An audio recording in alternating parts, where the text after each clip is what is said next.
So, yung kaibahan nila mga palangga ay ito siya ay maliit lang. Ganyan lang siya sa palad mo. Tapos, pag ito naman, yung galing ng Peru, ayan siya, malaki siya. Sobrang laki niya. Ayan.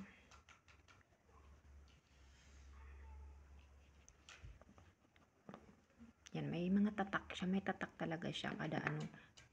Ayan. Meron siyang nakalagay na pangalan. Tapos yung flag na kung saan siya nanggaling. At ito yung galing ng Yemen. Tingnan nyo. Ang liit-liit lang talaga niya. Maliit lang siya. Pero matamis naman silang dalawa. Ano ito mga high class. Yung class A. Matatamis sila. First class.